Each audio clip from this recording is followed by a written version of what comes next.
but they're literally just the Lucky Charms marshmallows. They come in this giant I don't gallon even know what jar. you're talking about. You don't? Oh, It's a Lucky Charm they're marshmallow. oh, I love them. I can't get enough of it. It's a problem. It's a Wait, serious problem. wait, is that a cereal? Yeah, so Lucky Charms, right? Lucky Charms is like the delicious marshmallows mixed with the icky grain. And so this is just marshmallows. Yeah, so Lucky Charms. Yeah. Do you pick them out? How do you get them? No, they come in this giant gallon jar. Like you can just buy them. Like I'm sorry if I've ruined anyone else's life by letting you know that this exists. But yeah, you can get these giant jars of just marshmallows. They're amazing. So everybody, so we're live on YouTube. Hi, everybody, YouTube. So we have been talking with our Design Club members for a few minutes while they were all getting situated, and we were talking about their favorite ice cream. And so we were all talking about ice creams that we grew up with. And so if you guys want to join in on that little conversation, oh, we love Dana Meg's hair. Thank you. Oh, thank you. If you want to join in on that whole thing. Tell us what kind of ice cream that you just absolutely love in the summer and the hot weather. And that's just kind of our icebreaker. We have a huge show for you tonight. You cannot go anywhere. Nobody log off because we have special guests, right? We have a bunch of special guests today, We do. right? Everybody's back from vacation. We have Stomp Lisa's, right? Maggie, what else do we have? We've got design news, which I'm really excited about. We've got what would Lisa do?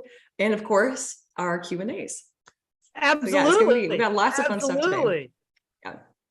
So Bobby K says you're magically delicious. Is that something to do with Lucky Charms? It does. Thank you. So are the marshmallows. Oh, that's funny. Oh my God. And all this time I thought you were popping almonds. I never knew. If only. I really should be instead of it. No, 100%. This entire time, all that crunching that you've been listening to has been these marshmallows for the past weeks. So I love it. That's funny. Well, I do know what that's like. You get a roll on something, whatever it is, right? And then you eat it for like 3 weeks, and then you can't stare it down for another year. Here's hoping. Let me just jump in here really quick. Hey guys, on YouTube, are you guys hearing us? And is everything looking good? And give us a yes, yes, yes, so we know that we're good to go on with you guys. And then we're going to start our show. Episode, I think 12, right? Yeah. I think it's Is it episode 12 already? It is. Wow. That's amazing. Oh, we can hear you. Yes, yes, I can Yay, hear you. There's a slight delay. Okay. There's a slight delay, so we have to accommodate for that. Yes, yes, yes. Okay, great. All right, guys. So listen, Lisa, do you want to start talking about kind of the a little bit? Actually, it's Megan to talk a little bit about the news of the week, and we have some fun things we're going to analyze and look into that's decor and design wise, right? Yeah, absolutely. Yeah, absolutely. Lisa, I know that you had kind of a special presentation that you wanted to show us today in honor of the Queen. And I would love. You know, I mean, a number of you know that I lived in London for many years. I actually went to college there. And so I have, for an American, I have an unusual place in my heart for the UK and the royal family and all the rest of that. So I found, the news, of course, not unexpected, but terribly sad this week. And I thought, you know what? It gives us an opportunity to kind of take a look at a space that we haven't talked about at this point yet. So, so Lisa, I'm going to interrupt you there for just a minute. So I'm going to guess that we're talking about contemporary. Oh, yes. Yeah, actually, we are. We're going to be talking about contemporary design style. Yeah, that's absolutely right. There you go, Dana. Okay. Always on point. Yeah, there you go. Actually, I wanted to talk a little bit about Buckingham Palace because, as we all know, Elizabeth lived in Buckingham Palace. And the interesting thing about it is, if you've seen my my Bridgerton video, okay, the original building had been built back in 1705, but it wasn't at that point a royal residence. And so it wasn't until George III, who was the king at the time of the Everybody tell me in chat what the Bridgerton video's historical period was. See if they get it. It's kind of actually, that's a tough one. Come on. Come on, someone guess. Regency. Regency. Yes, You got- nailed it. absolutely. Absolutely. That's correct. That's correct. It was Regency. Bridgerton, the Bridgerton video talks all about kind of Regency core and the, the idea around it. So it was originally kind of upgraded significantly and made a royal residence, excuse me, in like the 1820s, 1830s by George III. George IV, sorry, not George III, George IV, I'm sorry, who did a massive expansion to it because the original building was only a rectangle and George IV added these two big wings. So, as you come up to Buckingham Palace, of course, it's a U-shaped thing.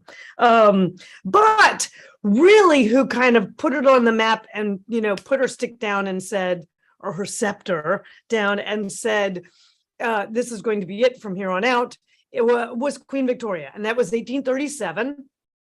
And, she became a very young queen there. So she made it the royal palace and the royal residence, right? So when you think about Elizabeth, you think about the fact that I'm going to do this. Let me share screen. These were the spaces that she lived her life in. Oh My gosh.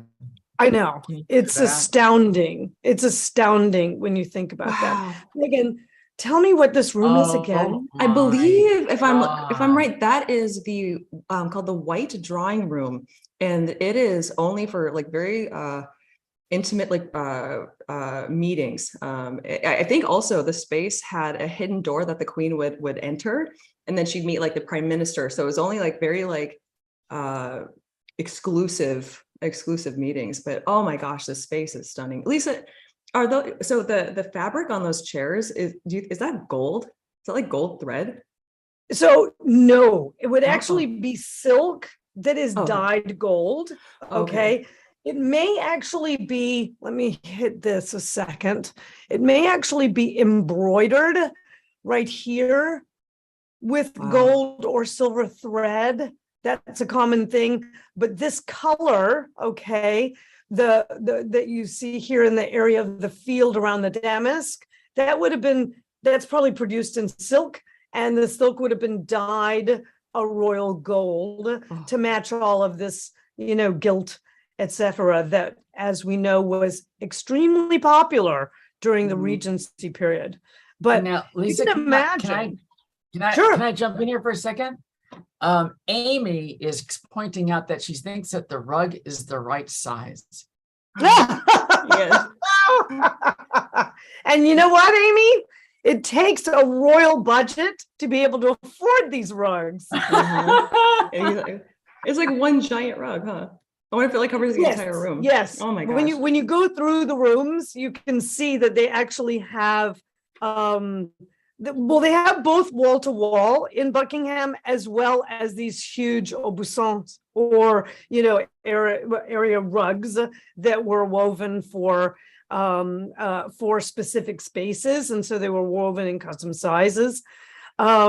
These were most likely recent additions because they wouldn't have lasted. Their rugs would not have lasted this, from like the 1830s.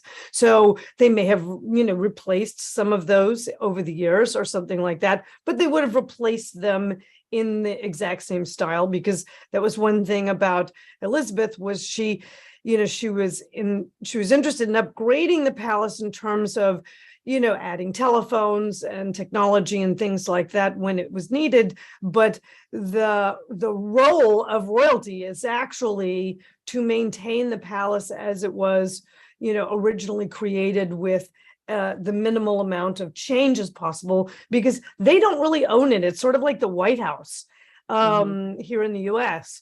The person that becomes president gets to live in it for 4 years. The person who is the royal head of state in England gets to live in Buckingham Palace, but it's not his or hers. It's actually a public building, not a public building, but it's a possession of the royal family. So anyway, so the white drawing room, absolutely magnificent. I can totally see myself spending an afternoon of tea in there. Oh, of course. This was another exquisite room. Oh my gosh. Wow. This is amazing. And what did they call this one? This wasn't the red drawing room. This was something else. I think crimson. Crimson. Crimson. Okay. Oh, yes. Well, it isn't quite red, is it? It's crimson. So yeah, and that's an area where, see, the carpet has a very sort of low key patterning to it. Oh, but gosh, look at this damask on the walls. Now, this is very Regency, right? To sort of get these deep colors kind of happening in a royal residence. And of course, red was always associated with, royalty. So there are a lot of red rooms, in many of the royal palaces. I want to say, I can't really tell, but I want to say that might be VR on the symbol, which might be Victoria Regina, which would have been her oh gosh, how do you call that? The scribe, the mark, her mark.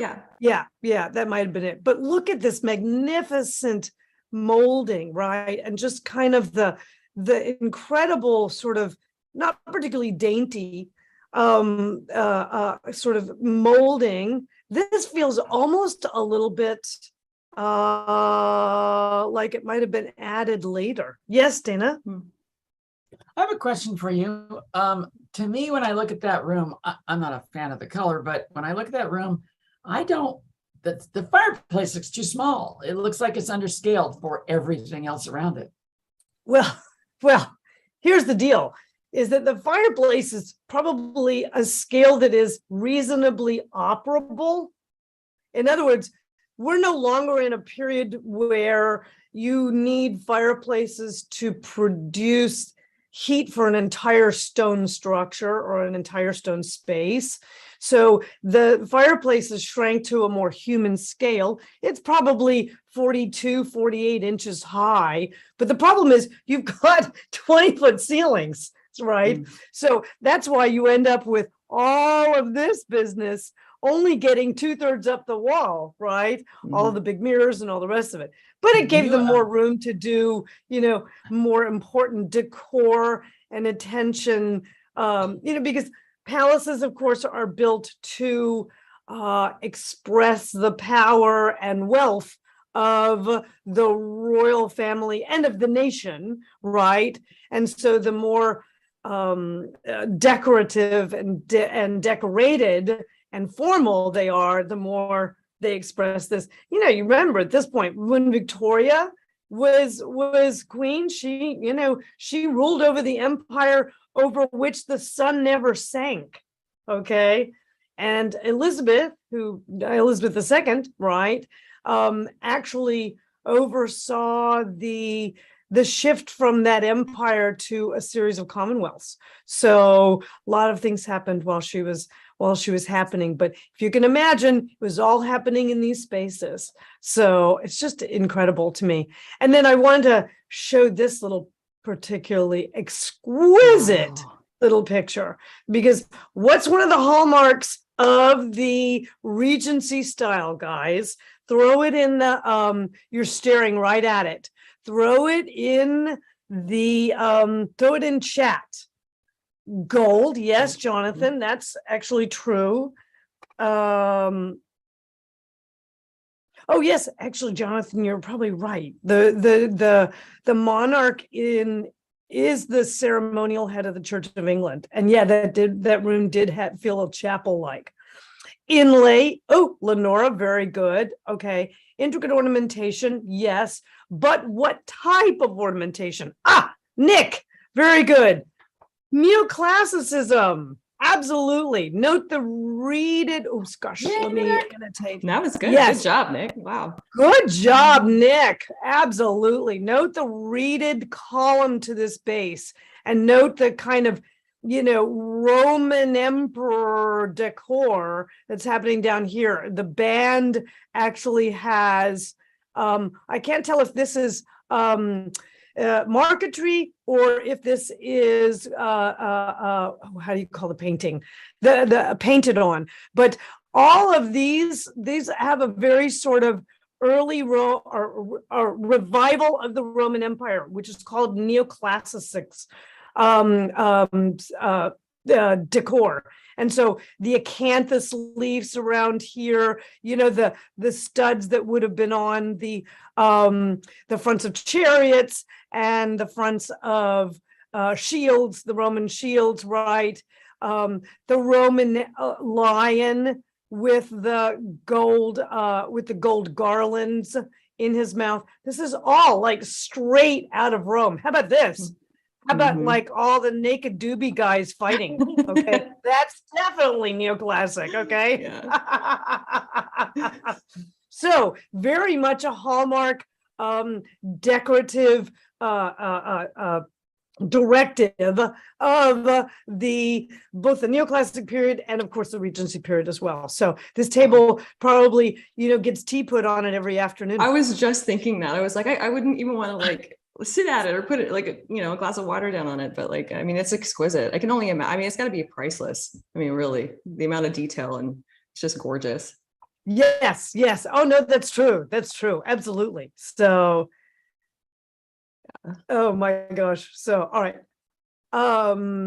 Dana, well, I want to jump in here really quick. And I know that we have a few of our special guests sitting out there and they're chatting away. Jonathan is chatting away, and you have a chance to credit Logan yourself if you want. So I'm going to bring Jonathan on. Jonathan, you ready? Are you? Okay. I'm going to do it anyway. And he's just going to be like in his underwear or something. Anyway. Here you go, Jonathan. Stop sharing. You up. Yeah. Oh yeah. Stop sharing. And let's see, and he gives him a couple of seconds, Jonathan, and he's back home from his. Hi, Jonathan. Hi. Hey, Jonathan. How are you? In your signature I am green. back. Yes. Contrary to Dana's assertion, I am fully clothed, which is nice. I love it. And was your trip wonderful? It really was. It's actually kind of weird being gone for a month and then coming back to a life that you feel is almost belonging to somebody else because you've been doing something completely different for so long. So but yes, it was amazing. And the French half and the British half of the trip felt so completely different from each other, which just added to the fun and keeping it fresh and so yeah, it was amazing. And I'm also happy to be back at the same time. They're both great. How nice is that? How nice is that you're gone as long as you are, and then you're happy to be home again. That's always lovely, right? Yeah, for sure. So yeah, I had a funny moment actually this morning when I was washing my dishes. I accidentally broke a wine glass, but it broke at the perfect spot. So now it's a stemless wine glass. Oh my gosh. Yay. You got lucky. I know. It's kind of great. Awesome. That is good. Oh my gosh, I love those. So I almost exclusively drink with stemless now because A, I can't be trusted, and B, I always break something in a dishwasher or whatever. So stemless it is for me. I like them. Yeah, I wanted to ask Jonathan a question about what we were looking at. And also I saw, Jonathan, you wanted to give credit to somebody. And I thought the chapel-like appearance of the room was definitely Logan on YouTube chat. That was not me. So I just wanted to give credit where credit is due. That was definitely not my observation. Yeah. Sorry, what were you also asking, Dina? I missed the other part. Oh, I was just going to say if you wanted to make a comment in any of those two or three pictures that we're showing about Buckingham. Whether that was for sure. I mentioned it in the chat already, but I really love those sort of almost pinkier magenta cerise kind of shades of red. I tend to like those cooler reds a little bit more. And I painted a mural on the side of one of my cabinets, and it's actually both sides of the cabinet. And that was essentially the exact red that I chose for it, because it worked really well with my trademark green and a couple of the other colors that I had in my space. So I actually, quite contrary to Dana, I really like that color. So I think it's really cool. But it can be used in a variety of different styles. I love that about color. You can pick a color and pick a design style, and then just, if you do enough work and enough research, you can usually make it work in a really cool way. So. All the way true. across. All the way across. Yes, absolutely. It was funny. I was looking but Jonathan has a trademark. He has a trademark green. I don't have a trademark anything. He has a trademark green. I do. And so does Yannick. Yannick has one too. I'm not the only one with a trademark. Oh, he does? Yeah. Did you meet up with Yannick? No, I didn't actually make it over to anywhere else in Europe besides England and France. So I wasn't able to meet up with Yannick, much to his chagrin. Right. He teased me a little bit about not meeting up with him when I was there. Yeah, right. You're only an hour away. What's the deal? Right. Well, I love that. Highly disappointed, says Yannick. Yeah. Oh, I love that. That's sweet. Something I love about the club is that it has introduced people to each other that they wouldn't know, and they're friends now. I love, there's a picture that oh gosh, was it in the Facebook thing or something? I can't remember where now, where one gal who's one of our inner circle members and another gal who is just a member of the club, but they live very close to each other in Canada, not near you, but they live very close to each other in Canada. And they actually went to town and met each other for the first time and didn't know each other at all before the club. So to me, I love that. I think that's wonderful. You get the opportunity to kind of like learn about all of these people. Who we have to check in on is our the boys in France. I don't know if you saw them while you were there or not, but they're in Rouen. So I don't know that, and they have their hands full at the moment. So, but that's a sort of an inside thing that only we know about. I think maybe we need to keep it a little broader. Aren't they club members? Yeah. Oh, I thought I seen them in club. Maybe I don't. To YouTube. So anyway, Jonathan, I wanted to find out from you whether there was anything else about those photographs that you wanted to talk about, or was there anything? I do have lots of them, and I would love to share them here. I don't have them immediately accessible, so we'll have to do that at another time. Okay. But yeah, I definitely took some design-related photographs and have a couple of things that I want to see if I can stump Lisa on. Okay, well, maybe next week. All right. Well, maybe we do that next week if you don't have them today. We'll see. Next week is my birthday, so I don't know if I'll be available. But very good. 29 again. Okay. Yeah, if only. We're not leaving that number. Oh my God, that's funny. All right, well then, whenever you're ready, you let us know, because I can't wait to see the pictures. Perfect. Dana and I, I'm sure we'll be in touch. I have to live vicariously through you guys. I haven't left the country in forever. Anyway, but that's okay. Well, you were in San Francisco, though. Oh yes, I was up in San Francisco, and that was actually quite wonderful. I loved it. Even I have an office up there. And so we worked a little bit. Dana was with me. So we worked a bit. But I did get to go see some really wonderful things in some of the museums. So I feel less. I know we went on like I've been living under a rock. We talked all about that, Lisa. So anyway, so we have Amy sitting impatiently out there. I know she's squiggling in her chair to get on. And I had talked to her about becoming a panelist. And we have another special panelist coming on. So we're going to have a little bit of a group. So I'm going to bring Amy. I hope you're ready, because I'm going to promote you to panelist right now. So here you come. And she's like, oh no, my hair, my hair, my lighting. Oh no, I'm drinking my coffee. You never know when it's going to happen. So that's funny. Amy, okay, so we'll see Amy come on. And we also have another guest for today. who does not want to be on any of the surprise questions. So I told Sonia, who is an Inner Circle member as well, I said to Sonia, you don't have to say any. Hi. Hi, Amy. Hey, There she Amy, is. how are you? Hi, I think I just lost you guys. I don't know what happened. You Oh, didn't lose us, can you we're see here. us now? Can you see me? Yeah. Yeah, I can we see can. you. Yes. Oh, okay. Yeah. Oh, you can't see your own feet? I can't. Yeah. Oh. Well, I actually it just kind of went off of maybe this is it. No. Okay. We can see you. Well, We can see you perfectly. Amy, we can see you perfectly, we can hear you perfectly, but if you want to, you can log back off and log may- back in and try it again. Wanna Okay, do I that? may have to because my husband went to get a haircut and my 14-year-old is playing a game. So he's not going to come in here and help me. All right. All right, well, log Hey, back in. I log don't have back my out, tech and people. I In don't the have my tech group. meantime- Yeah, I don't have my tech people. Okay, I'm going to go log out and I'll come back on. Okay. Okay, Sounds great. good. See you soon. Good. So in the That's funny. meantime, as directing this, I'm going to bring on Sonia. None of you guys really know Sonia, but we know Sonia very well. So I'm going to bring her on as well while we're waiting for Amy to do what she needs to do. I Figured think it that, out. did you figure it out? Yeah, I got it. Oh, perfect. Good. Oh, here And comes Sonia. Sonia's coming on too. So now we have Oh, this is fun.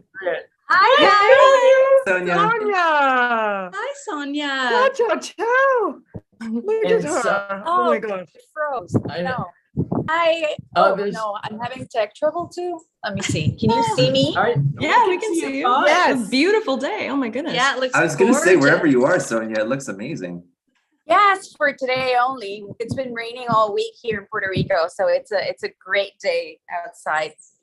Yeah, the pool is tempting. Oh wow. Oh, beautiful. Oh yes, the pool looks tempting. It Mhm. does. Believe me, we are quite warm here. So- Guys, so when you guys become members of the Inner Circle and you're building your houses, one of the things that is a requirement, and we write it into the contract, is that you have to create a room for the Inner Circle people so we can all come and visit. And so Sonia, I thank you for building our room for us. We appreciate it. That's still coming, but yeah, we've done some tweaks lately. You'll learn about in next steps. I have things to Oh. tell Lisa and the team, but yeah, definitely you're gonna have a guest house. Yay. Oh, good. Oh, a guest house. That works well. Yeah. So Sonia, what did you think about the Queen's residence? Is that the kind of style that resonates with you, or what do you think about that? Well, it's so far removed from anything we have here in Puerto Rico. I've definitely seen that. Also, it reminded me of when we went to see the palaces in St. Petersburg, Russia. Yes. All the ornamentation, but it's definitely awe-inspiring. And I can't imagine living there as a child and that not contributing to a certain personal rigidity. So I guess that kind of shapes you as Yeah, a modern can you and as a imagine? royal. Mm. Absolutely. Yeah, actually, I read the other day that that Her Majesty Queen Elizabeth was the first British monarch to set foot on Russian soil, and it was a massive event when she went. Oh, didn't know So that. maybe Love there might be it. some sort of hint or whisper or slight modification that might have been inspired by her journey there. Who knows? Oh, interesting. Wow. Interesting. Yeah. Oh no, that's a very interesting thought. Yeah, because so I of course have been watching The Crown again for like the, I don't know, third or fourth time at this point this week. And she does that big very early on in her reign. She actually, before her father passes, she steps in for her father and does the what is it called? The first of the sovereignty tours, I think is what it was called. And so she's in all of these wild places. And of course, he actually passes away while she's in somewhere in Africa, in Kenya, I think, or something. And she has to come back But at any rate, but she did all of this wild travel back when, guys, planes were like not that, they weren't that safe. I mean, they had a royal plane, but it's like took forever to get anywhere because they were like twin props. We weren't dealing with jet engines in 52, or not 52. This was like in 48, something like that. I mean, it was quite early. So, we're talking about steamboat passages and things like that. So I can't imagine. And imagine the disorientation to grow up in a space like what I just showed you and then end up in, someplace else. I mean, that's completely different. So it must have been amazingly fascinating for her. So, yes, Dana? Oh, I was just going to say, I think Megan has a bunch of fun things for us. Megan, what do you have in store for I have a everybody? lot of fun things, and I'm trying to decide what to do She first. does. I think, why don't we do this? We're gonna do a Stump Lisa guy. Yes. And okay, for those of you who don't know what a Stump Lisa is I'm going to show her a space, and Lisa needs to determine the design style of that space and also do a design style breakdown. And for this first one, I'm going to do a little bit of a different challenge. And it's not an entire space, but it's more of a vignette of sorts. And so, Lisa, if you could. Okay. Let me get it pulled up. Let's take a look here. Oh, I'm nervous now. Oh my gosh. Oh, okay. What have we got here?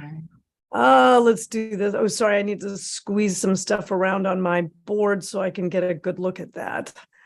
Okay. I'm just humming Eddie Izzard. I don't know why. Oh my gosh. Okay. Well, this is lovely. Who in chat knows what that style is? Lisa, Because if you I do, just let me know and I'll help out. Oh, okay. Yes, okay. Yes, Right. yes. Dana, why don't you put in there what you think the style statement is?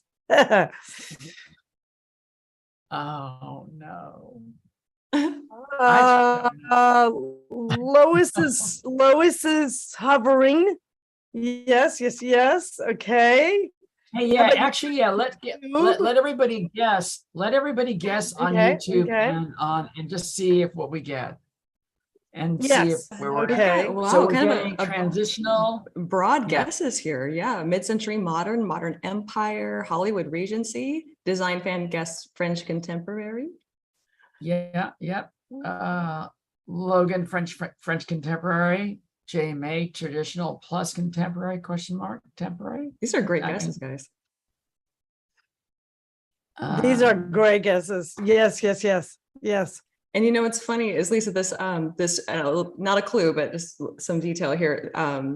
The vendor actually has a name for this design style, and I'm very curious if you agree with it. But go ahead and let us know what the you think vendor. first. Okay. Yeah. So this is a vendor photo. Oh. Yes. Okay. Can I annotate? Here we go. Yes. All right. So, guys, this is a dead giveaway. Okay. Oh. That compared with this, and even this frameless mirror in the shape of a shield. Okay.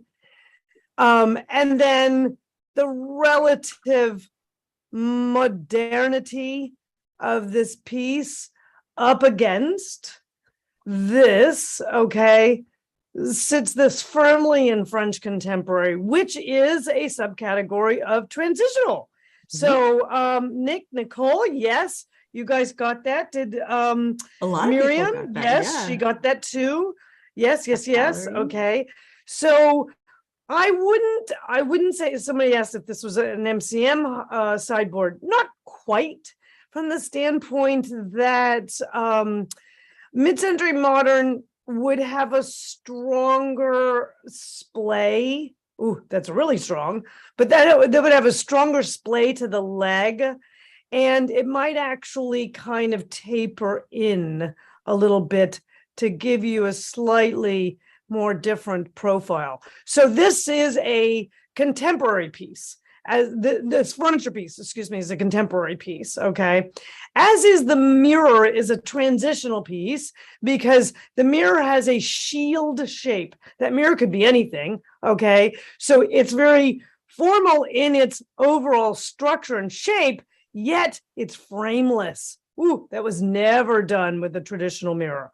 So the two combine to make this very, very sort of transitional.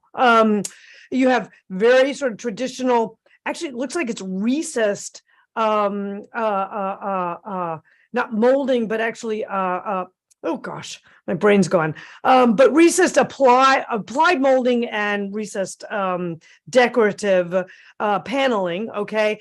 But then they're paired with this very contemporary light fixture, excuse me. Yes, so, and, I don't know if anybody's noticed, but it's obviously not a French apartment. It's probably somewhere in the US because this is actually a hidden speaker box. I was just going to ask you about that. I was going to ask you about that. Into the paneling. Yes. So we Americans were into like hiding our speakers. Thank God we are into hiding them now.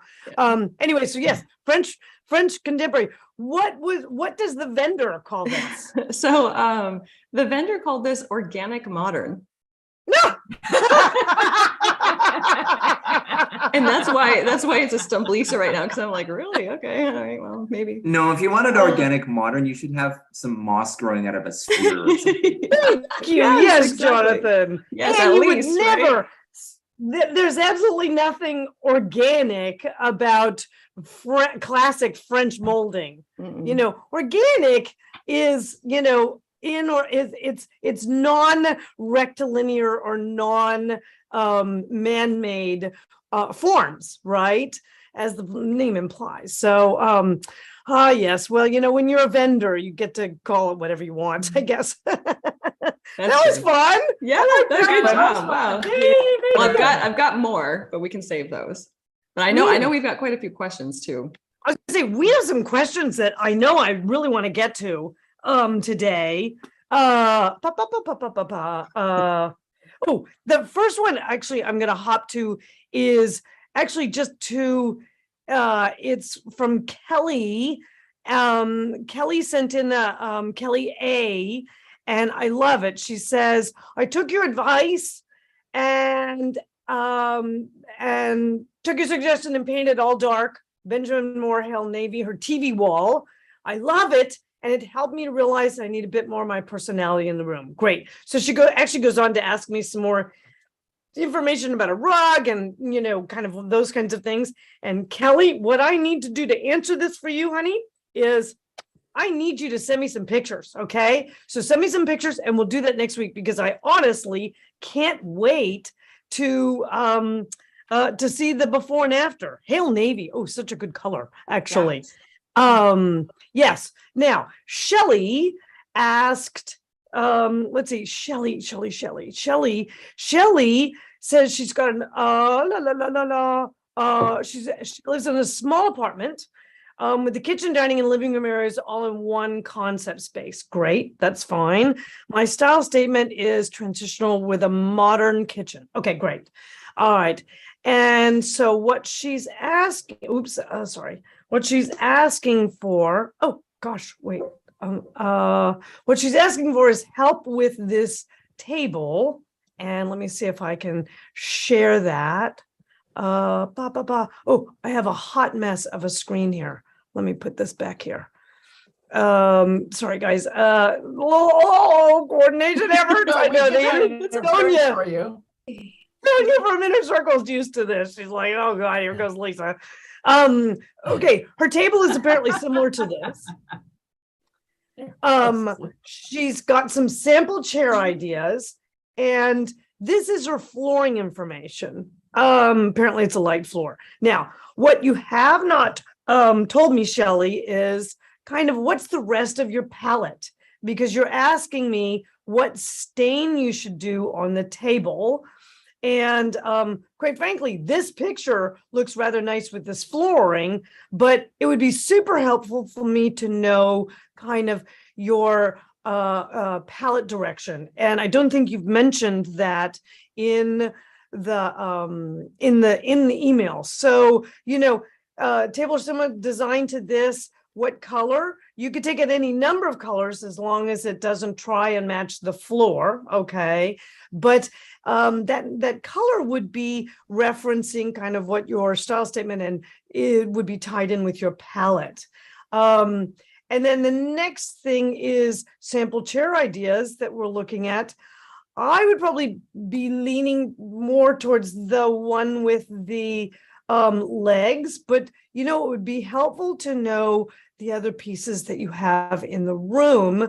Maybe there's something that has some sort of black tubular element to it that we could play off of to select a chair like this. So if you can give me a little more information on that kind of thing, we can help you out a bit more. How does that sound? But I'm super happy that you submitted this, because it sounds like you've got some fun kind of projects coming ahead of you in your space.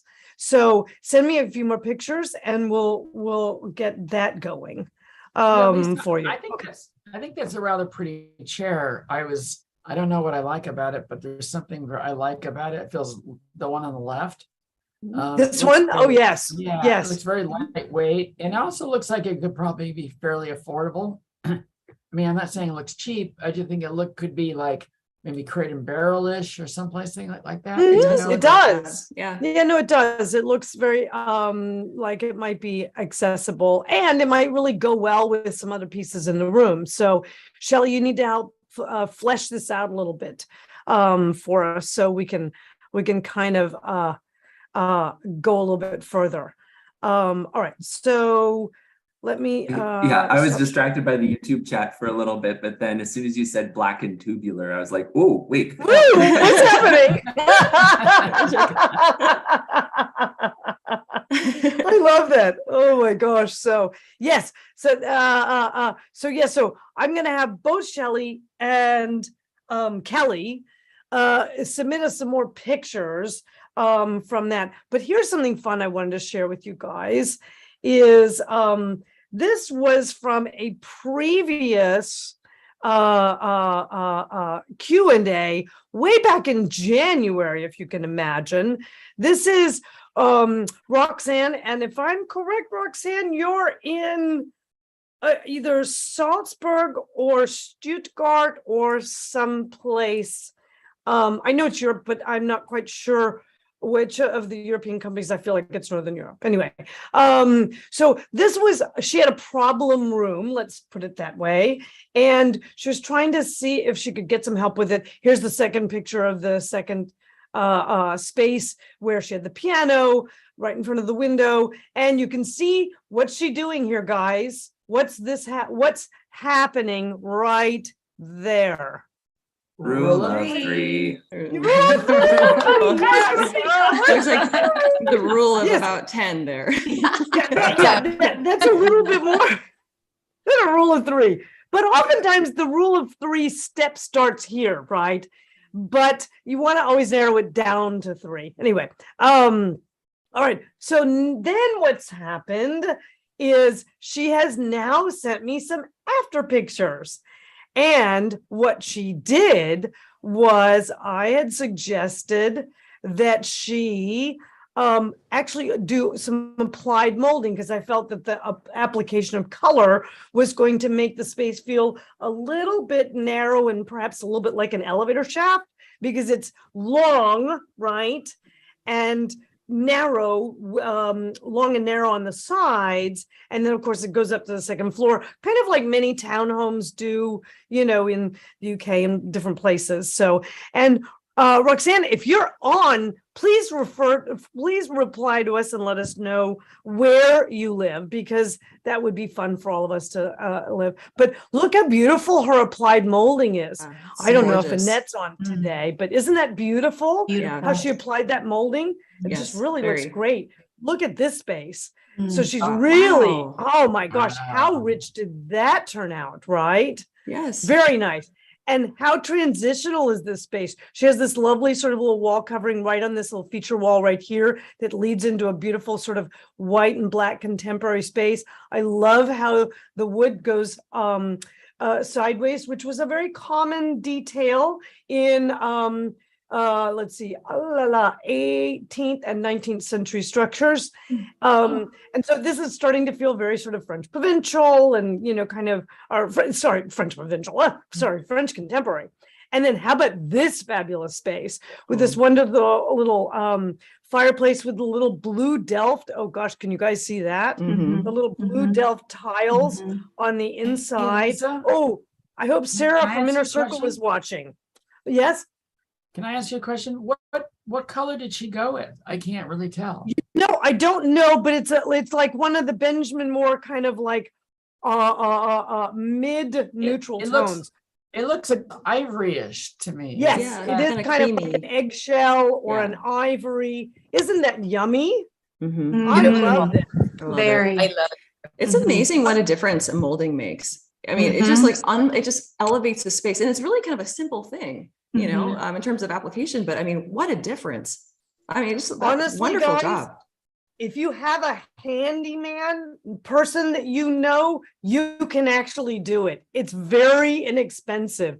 You can get molding now that isn't even wood. It's Yeah. actually either what's called rosin or it's here in the States you can actually get stuff what's called structural foam. And it's pennies, not pennies, but it's a couple bucks a foot, right? So applying it is super easy. You do need someone with it. If you're doing it in wood, you do need someone with a good jigsaw because they have to be able to cut it, you know, in angles and things like that. But Jonathan, if you had the ability to do that, would that be something you'd do? Sorry, I got distracted by the chat. What were you asking me if I would do? Oh, but how about Amy? Let's go ask Amy. Actually, would do it. Absolutely. And I actually put molding, it was peel and stick. I put it on, yeah. painted it, and I put it on a door that was flat, that, you know, didn't have anything on it. But my question, Lisa, is can you put molding on walls that are textured?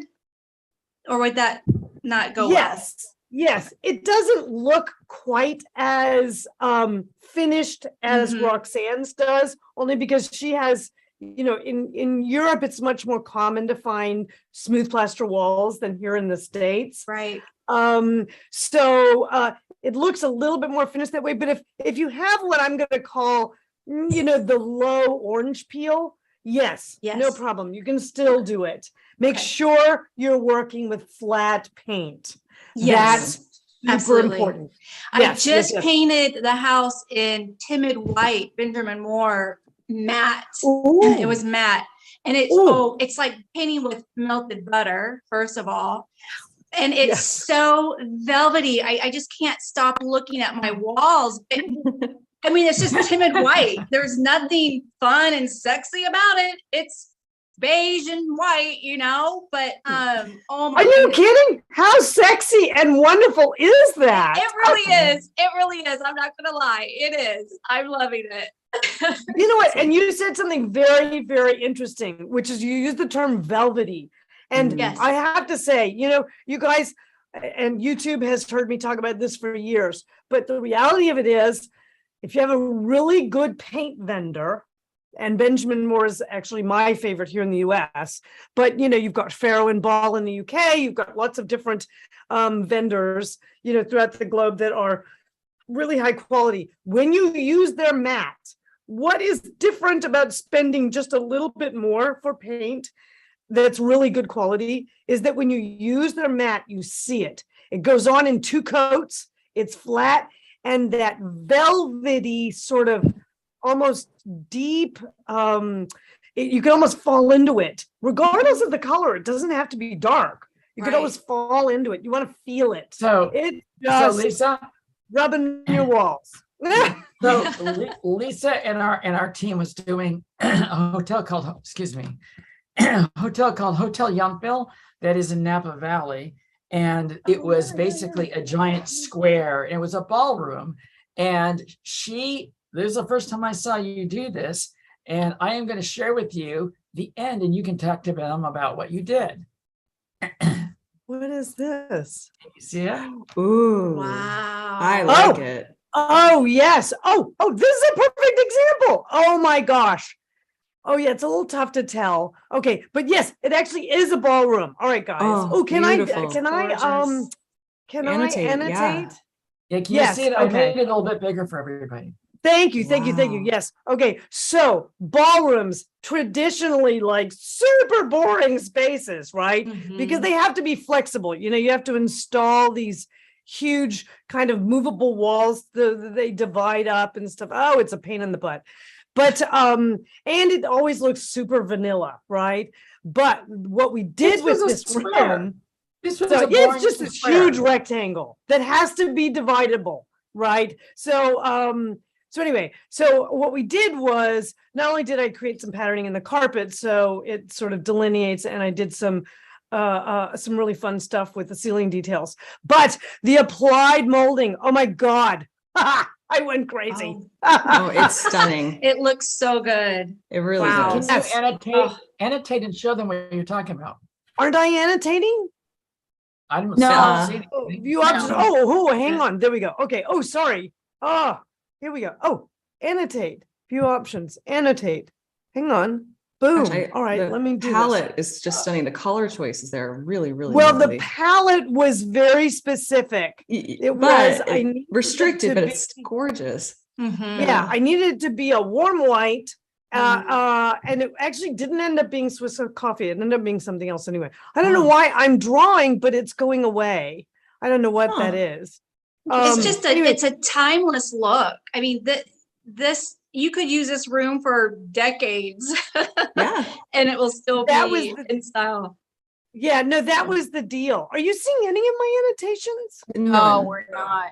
Oh, I don't know why. That's really weird. I'm drawing all over Oh, it. Okay. you are drawing there. all over it. I Oh, have no now I idea. see them. Oh, now. Now. I see. They're Do you there. see it now? Yes. That's really weird. I didn't No, draw any of I it. have. Okay, wait. I have multiple screens open. Sorry, guys. It probably was my fault. Okay, go ahead. Oh, let me and- try this. I think you Okay, can wait. redraw. Okay, now can you see it? Yes. Mhm. Okay, so I Yes. divided the wall up into a three-part, right? And so I gave it kind of that below the chair rail, and then I gave it sort of above the chair rail, and then I gave it a little bit of a crown, all in molding. But I didn't do any crown molding because you can't in a room like that. So I applied the crown molding up in here, added cove lighting, so it kind of gave it that soft glow when these lights were off. That kind of thing. It had a little balconette that we had to feature as like a little bit of a breakout space. So it was meant to be timeless, and it was meant to be a background. So that white was a very specific white you choose to be a background because, you know, someone's going to come in and get married and they're going to be in green, wearing green, and they don't want to, you know, clash with the walls, right? Or someone else is going to be wearing, you know, a bright pink, whatever, or that kind of thing. And so you always want spaces like this that are for the public to be interesting texturally, but the background, so that the people become the story of, you know, of the space. That's where hotels are a little bit different than oh, I now I don't know what's happening, Dana. It's not No, really. I'm- That's not responding very well. Anyway, but I can actually. first. There we go. Oh my gosh, that's fun. And I have not seen if- that. Yeah, if I may, I just wanted to comment that that is a wonderful color scheme and the details of the paneling for whoever is going to do an event in that space. One, if you do have a lot of decoration, that's fantastic. You won't even see it. But two, if you have a very low budget and you can only use just like that 2 plants, it will look like a very elegant space. So it allows you to have a very simple decor and still look elegant. I think it's Mhm. wonderful. Yeah. I Oh no, agree. that's it. And that's it. And let me tell you, it was not a fight at all because molding is budget wise, excuse me, to with the property managers and owners, because applied molding just isn't that expensive. This is applied molding and paint, right, guys? So it's kind of like you get a lot of look for not a lot of money, you know, with the idea of the kind of applied molding. You're going to paint it anyway, so that's an expense that's already going to happen. So the only expense is in the applied molding, which is really a couple of days worth of work. Yes, that's I have right. a couple of questions, Lisa, if you have a moment. Yes. One of them is from me and one of them is from the chat. My question is just, I'm just wondering why it was chosen to go with carpet for if you're going to be doing a ballroom style room that's event space, dances, those sorts of things. What the motivation? That's a good question. I think I know the answer to that, but yeah. Super good question. Super good question. There were two reasons for one thing. In a ballroom, you're always looking at your acoustics. And so you have to add in, so your choice is either to add in sound battening paneling at the ceiling, okay, or you have to create some sort of ability to have an acoustically absorbent floor. So that's one element. The second element was this was actually on a second story. There was actually a restaurant below this space. So not only is there carpeting here, but there's an acoustical barrier between this structure or this part of the structure and the plenum space that that was the difference between that and the restaurant. And then what they would do is they would do that old-fashioned thing where you come in and you add a wood floor that you put together. You know, they kind of plug that wood floor, dance floor in to, you know, to be able to do that. So good question, though. Great. Really good question. And then the other question I was going to ask was from Eve in the chat. And that question was, how would you hang art in a room that has a lot of that kind of decorative molding on the walls? Well, in this space, you don't actually, you never hang art in a thing like that. But in this, but if you're doing it, let's, for instance, can we go back to Roxanne's space for a minute? Let me see if I can share screen. Whoops, no, so wait, no, stop. Wait, okay. Okay, so wait, cancel. Oh gosh, okay, here we go. And share screen. Boop. Okay. If you see what Roxanne's done, you have, when you have molding like this, right? You have to contain the artwork within the inset panel. Okay. Whoops, sorry. So you can't kind of go outside the boundaries, but you could do a pair like this, right? Of something like, oh gosh, did I have vodka in my coffee this morning? And then you know, you could do a triple piece up here, up at the top or something, but it needs to stay within the molding. So good question, super great question, actually, because anybody who wants to do the applied molding, you know, you have to think about it in the context of, does it work for your space? You know, architecturally, can you have that happen? And you know, how do you finish it? How do you add your decorative details at the end? Yay, good question. Thank you, Jonathan. That was Eve. So I'm happy Thank that you, that question was asked. Good. That's so good. That's so good. Oh my gosh. All right. What are we doing next, guys? Can I do something? You dug up out a Yountville shot. I can't believe that. No, that was amazing. Lisa, what was the name of the hotel? Are you allowed to say the name? Sure. Yes, that one was Hotel Yountville. Hotel Yountville. Okay. Yes, it's in Napa.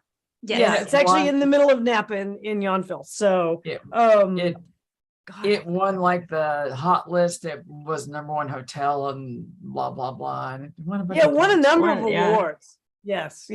So it won America's Best Spa. I remember that one. Yes, And the because spa is something really cool. that spa was amazing. I think they've changed it now because I think the property's been sold a couple of times. But Yeah. the original spa, oh, we should show them that sometime. We If should do you can a dig out field trip. photos. We could Yeah. we could do a field trip and end with a spa. That's a better idea. I like that. We'll do a spa like we'll do a spa show, because we have spas in Thailand, we have spas in that we've done, we've got spas from other, we've got spas everywhere. So yeah, spas are fun. We can do Ooh, that. great inspiration for bathrooms too. Yes. Oh, yes, yes, yeah. yes, Yeah. absolutely. Yes, We- all the we need- materials are very much the same, so yeah, there's a lot of that. Layouts are different, so. We need Sonia to create a spa so that we would have the spa once we Yes, Yes. yes, there we go. There you go. In There's Puerto Rico. There's lots of them in Puerto Rico. You can come down and I'll join you. I don't have to create one. Sounds Oh good. my Hey, God, I Megan, could be what's up ready next, for a honey? good spa day. I think it's time for this. And that is, what would Lisa do? Ah! And I'm super excited about this one because, so what I'm going to do is I'm going to show Lisa a picture of a space of an awesome space in my opinion. But the question really is like, Lisa, what would you do differently to tweak it and to make it better? Oh my goodness. And so I'm going to actually show Lisa a picture of a space that I think is super cool, you guys. And I'm very curious how it could be better. So here we go. Well, Megan, you have pretty good taste. I don't know that I can thank probably you. improve on what there is. It's a different space. Can you see it? Okay, so you see the bedroom? Oh, yes. Okay, good. Yes. Okay. I like that. Jonathan, where does this fall on your map? I was thinking of Jonathan. I'm not 100% sold on the arch. I think it fits with the space quite well. I don't know if it would be my taste. I do really like sort of a more modern bent, which this definitely tends to have. I like that little brass lamp, actually. I think that's really cool. I love the thin black lines all around the room. There's a lot that I really like in this space. Even the decorative accents, I don't know if they're 100% my taste, but they really fit well with that modern sort of aesthetic. With this, so I'm not saying it's an exact match, but I'm seeing hints of, I think what you called desert modern or something like that. The palette, the palette has a little bit of that directive, but one look out this window and clearly that wasn't a thing.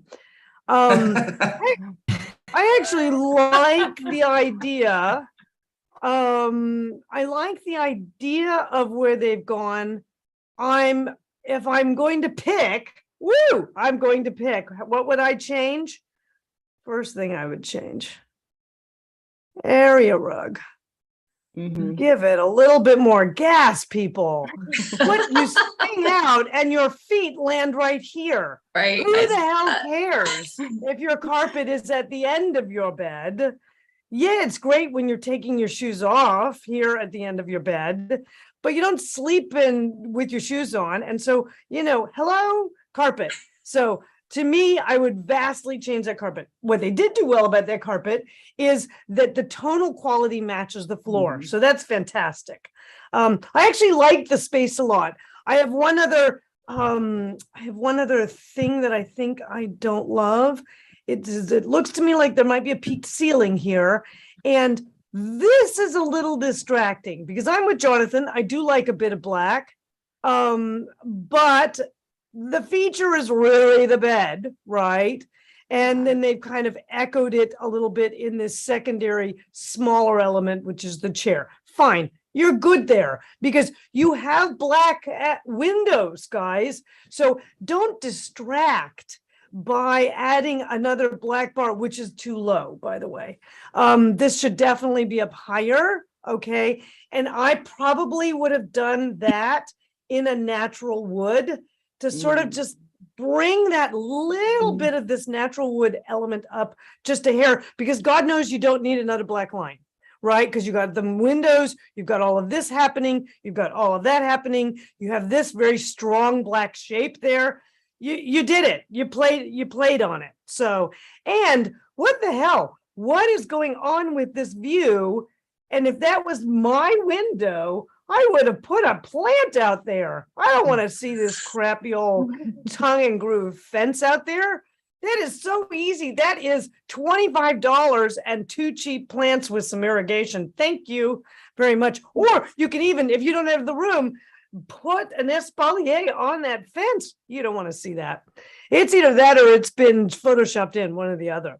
Love the drapery, love the lightness of it, love how they carried the tonal story that you picked up, Jonathan, around, hit it here. There's definitely a little bit, that almost feels like a desert modern, a little bit of a vibe. This looks like, God, is this another vendor? No, actually, it's this not. isn't? Although I know where some of these pieces come from our vendors for sure. Like that bed is from Crate and Barrel. So is the bench, I believe. But no, this is from a magazine. Yeah. I think it might be something, because I think this table is either Crate and Barrel or CB2, right? I don't know where this spectacular lamp is from. Might be Arteriors. It's really fabulous. I think it is actually, yeah. Yeah, no, it's quite spectacular. So overall, it's my least favorite part of the room. Really? Oh, I love it. Oh my God. I really love do that not lamp. like it. I love it. What do you think about the pendant light? The one that's hanging above the nightstand? Are you asking me? Yeah, Jonathan, what do you think? Oh, okay. I like it. I probably wouldn't choose it, but it fits the space. They're just tiny little nods of curvature all over the place with the pedestal lamp and the arched bed and the rounded, but just very tiny little things. It's mostly a very linear, very sort of geometric space. So I think having a round light is probably a good thing. I'm not entirely sold on the sort of asymmetrical 45-degree plummet of the bar. I think that's a little strange, but I agree with you on that. It works. Yeah. Yes. No, I agree. So fun, nice space, Maggie. Yeah. Nice space. Well, just I'm nitpicking at this point, obviously. Maggie, but yes. Maggie, do you have another one? I do. Okay, good. I really want to show her this one. Okay, hold on. Give me one moment to pull it up. I'm really excited about this because, so guys, this one, unlike the one I showed Lisa a moment ago, it's a good space, but there's something that feels a little bit off with it. And Lisa is going to explain why and how to make it better. Oh, God. Okay. Wow. I knew she'd have fun with this one. Oh, yes. Okay. Okay, so can I say something? Oh, please. Were you going to suggest that arson might be an improvement? Oh no! I know. Oh no, I can't be that. I was like, I love Lisa's little micro reactions. She's trying to hold it back, guys. Okay. All right, what were you gonna say, Dina? The bones of the space, I think, are nice. I'm not sure I like the frame. I don't know what's going on with the wood beams there. Those are kind of weird with an all painted out ceiling. I would just paint those out too, personally. I think there's too much furniture and everything's overscaled right off the bat. It's just too much. And so everything feels crowded. My first reaction is crowded. It feels crowded and like just too much shabby chic. Yeah, and that light fixture I want to like, but the problem is it looks like have you ever had a slinky that got all caught up in itself? That's what it looks like. Let's do this. Okay. So all right, let's do that. Wait, Lisa, before we go on, can we ask Sonny, do you want to tell us what you think about this space? There's things that I like. Yeah, there's things that I like. There's others, for example, I don't know if that's shiplap above the fireplace. I don't particularly love that. and there's the chairs, the armchairs, the different upholstery between I think it's a bit much because you already have texture behind it. So that would be like your statement for that chair, and then keep it one color on the inside, I think. And the pattern on the curtains is not, I don't know what they did to try to add different textures, but it's just not, something isn't working for me. I don't know. Okay. And we have Amy. Amy, you want to add anything or no? Yeah, I think I would definitely change the rug. I have to talk about size because the size is perfect, but I definitely would change the rug. And I think I would change the couch. I don't think I would have a lounge on the couch, and maybe bring in darker tone chairs. Yeah, it kind of makes me dizzy looking at it. It is. I mean, yes. the one thing that I will say that I do like about it, I do like that gray throw. I think that's kind of neat. It's a minor, very easily changeable thing. And the art piece above the fireplace is kind of interesting too, and works well palette wise. But that odd side table, I think it was great how Anita said it's basically a Memphis design table that's been painted white. And I agree. Oh yeah. I feel like it belonged. I feel like it must have belonged to a baseball player at some point. But I love that. Oh my god, It does look like that. Inspired Oh my by gosh. one Wow. in the Memphis group, and there's not one but two. There's Hope two. you Yes. like it. Yes. oh, I didn't see the other one. Yeah, they really like that table. Oh my god. Well, you guys nailed a bunch of things, which I completely agree with. So this space is not as successful as the previous space, in my opinion, partly because it has no single focal point. It has gotten lost, number one. Number two, the scale is completely off. This sectional, okay, now sometimes this happens with photography, so I have to kind of put a caveat into my comment. But this sectional looks enormous. It looks like it belongs in another space. I can't tell you, but it doesn't look like there's even passable room between the edge of this sectional and the front of this mantle. I mean, they look like they're intersecting from here. They're almost intersecting with the dining room chairs. Now, again, this could have been something that could have been done as a result of the photographer wanting to try and compress the space. But if he did, he would have pulled the carpet out further, because even though the carpet doesn't go with the rest of the room, it's the wrong size still, in that it doesn't quite allow for all of your furniture configuration to be on it, right? You've got these two, I don't know what sort of statements next to this basket weave. The draperies, that was where my first gasp happened, because the draperies are like, you've got to be kidding me. You know, you've got this amazing structure happening, right? You've got this, you've got these beams across there.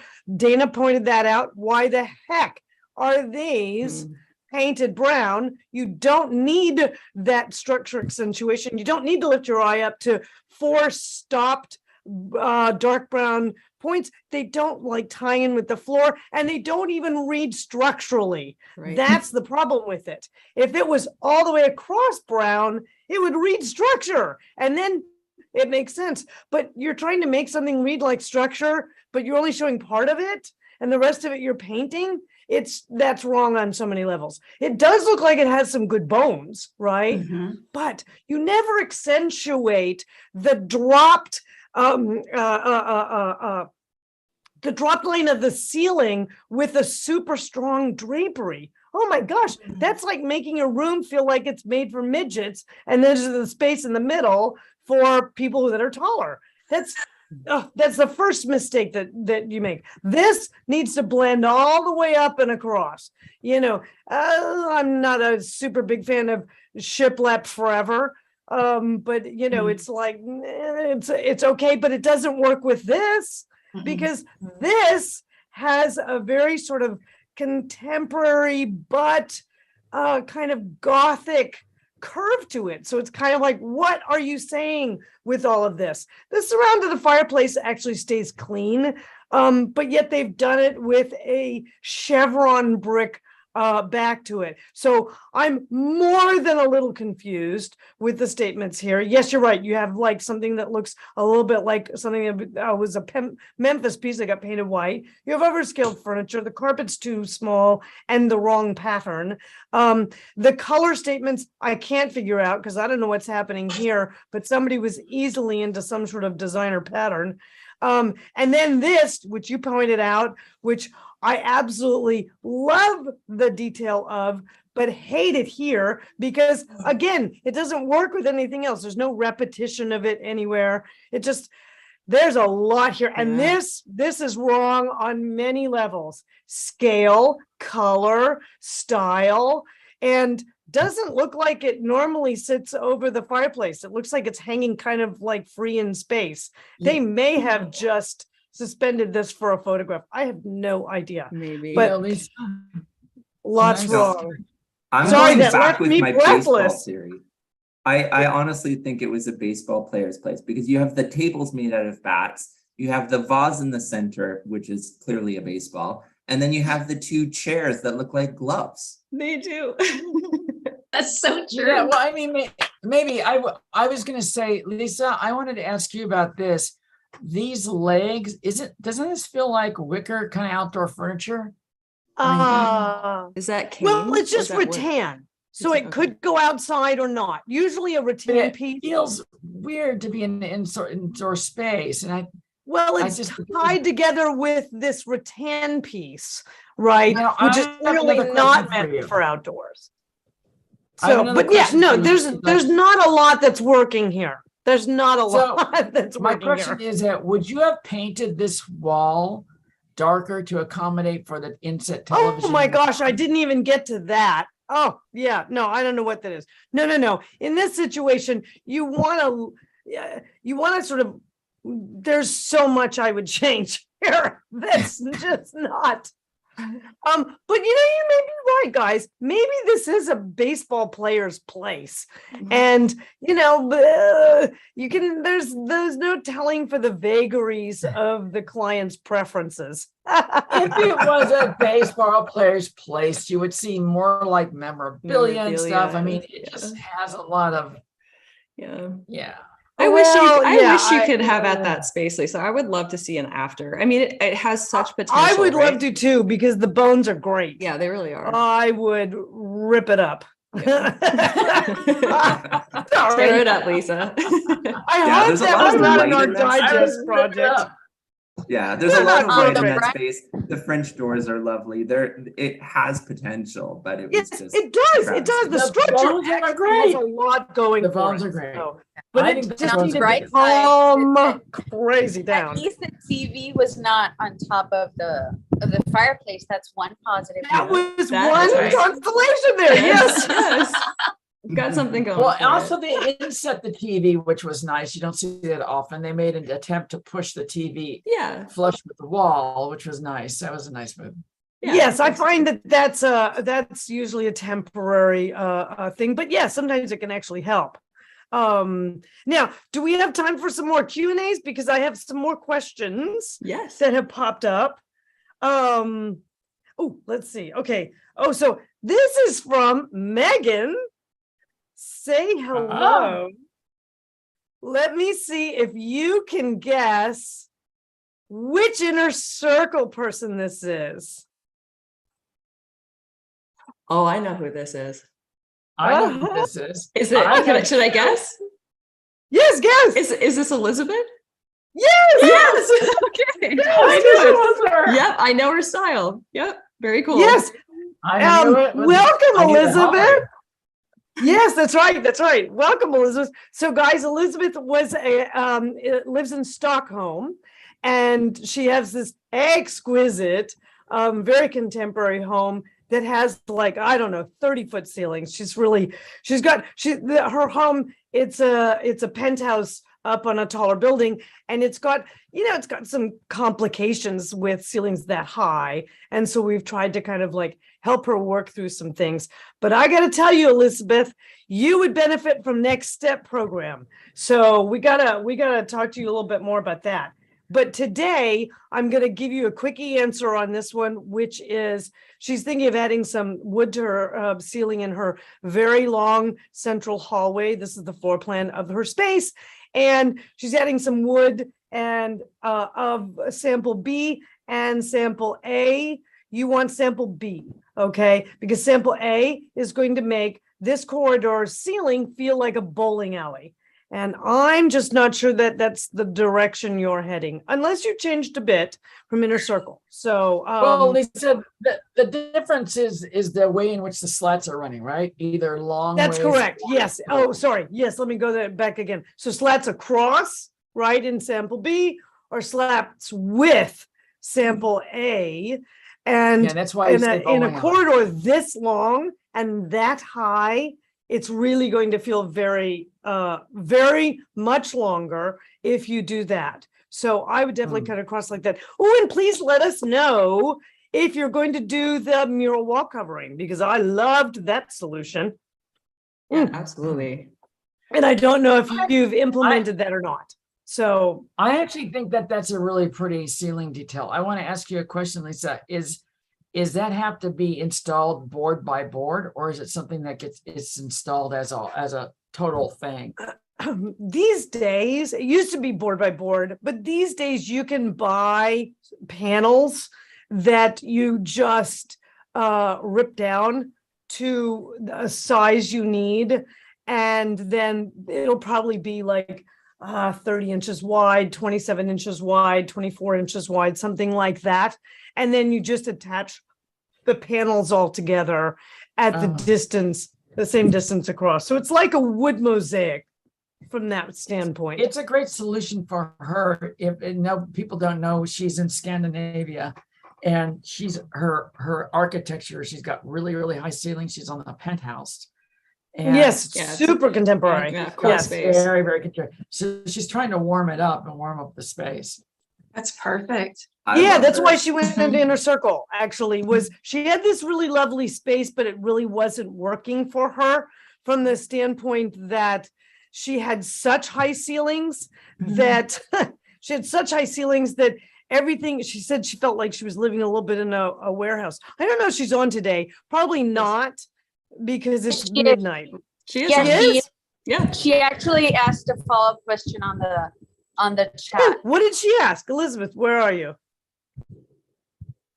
Let's see. For the same hallway, the MUI lights are 105 centimeters and the hallway is only 119. Does this work?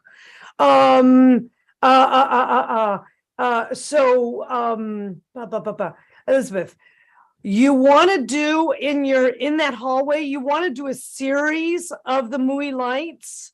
Megan, you want to pull up a picture of those? Ooh, I would love to. Oh my gosh, those are so sexy. Oh, we love these. They're actually a European light manufacturer.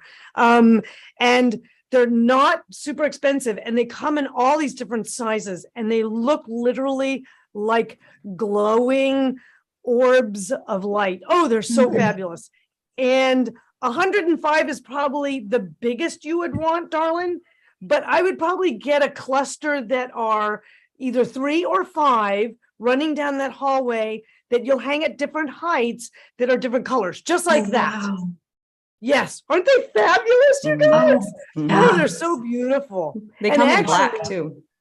Yes, they do come in black. I don't like the black as much, to be honest, No. but the white one is so light, and they're just so, oh, they're so ethereal when you have them in a hallway and it's dark and that's the only light moving down there. And I got to tell you, Elizabeth, the idea, even if you scrap the wallpaper, the idea of the wood ceiling with those, woo, that's going to be amazing. So I'd go one step down or one that big, and then take the rest of them down and do different sizes. And that would be just spectacular, and at different heights, just like you saw there. So take a screenshot of that picture, okay, Elizabeth?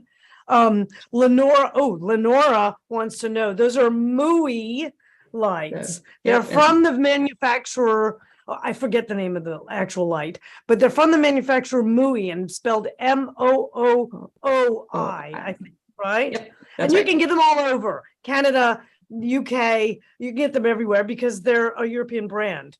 Mooi is a European brand. Oh my gosh, you guys get lost down that rabbit hole of a website. There's some fun stuff on that site. So they have this one floor lamp that is actual a life-sized black rosin horse, and he has a lampshade on his head. Oh my gosh. Let's see if I can't find that too. Not meant for a small apartment. Okay. Oh my gosh. No, we've got to see this. Can you find it? Yeah, I got it. Oh my gosh. Yes. Oh my It's gosh. really funny. Actually, there's one. Do we have anybody that's out on the West Coast here? There's one in the lobby of the there used to be one in the lobby yes, lampshade on his head. Why not?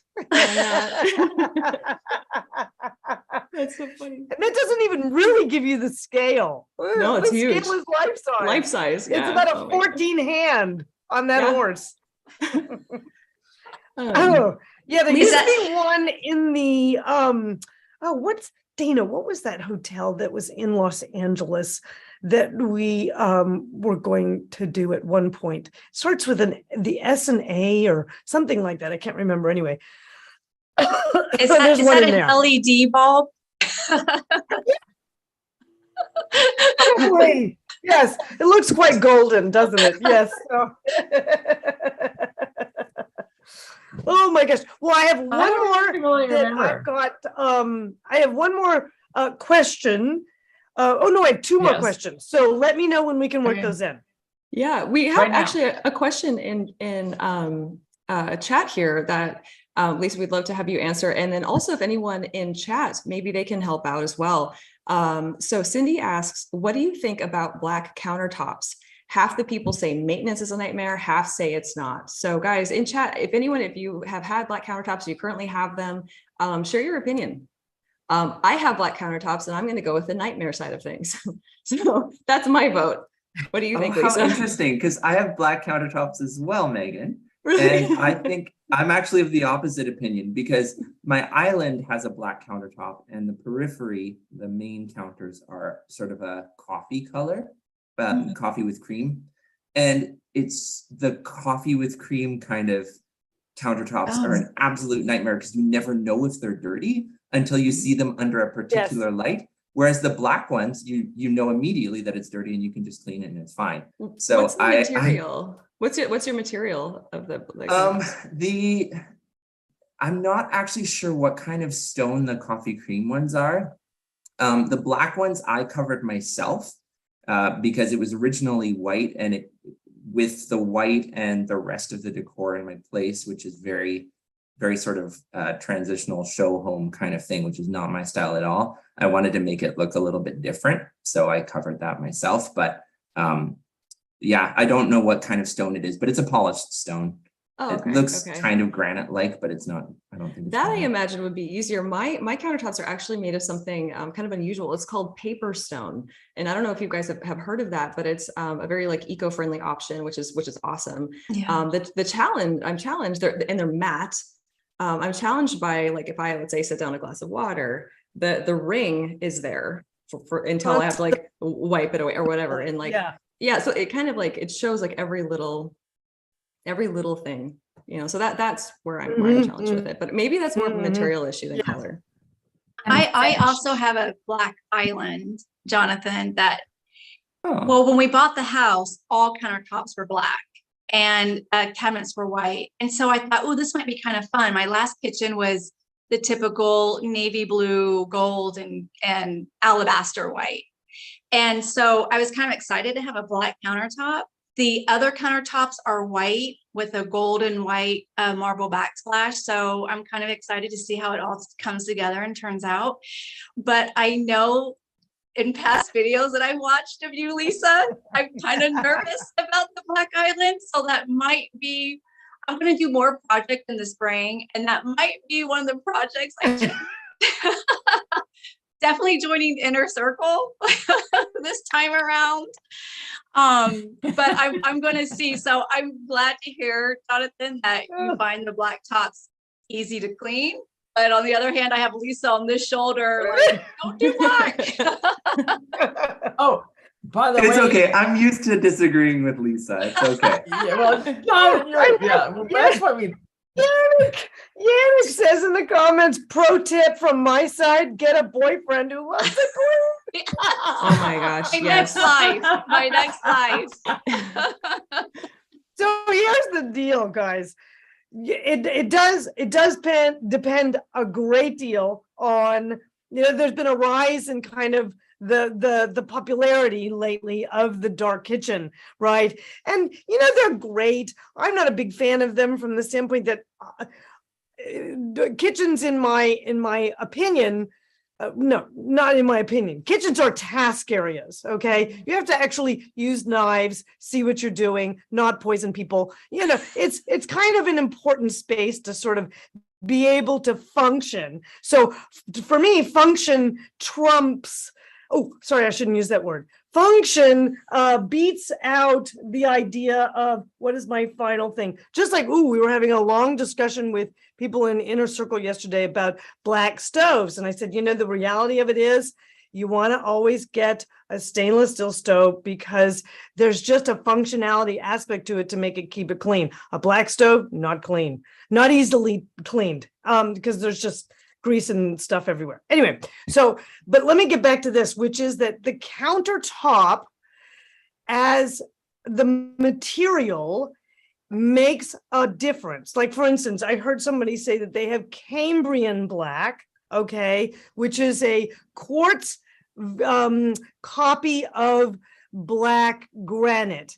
And when you have the black granite with the speckles, okay, it can be forgiving in some ways in terms of cleanability, but in some other ways, it's actually worse because white things that would show up on a narrow assoluto countertop will be hidden on the Cambrian, okay? So my whole thing is that if you're going to spend $10,000-$12,000 on countertops, you want to make sure that surface is not so dark that you have to light the bejesus out of it so that you can see it. Because everything, I mean, if you've ever had a black sink, you know exactly what goes on there.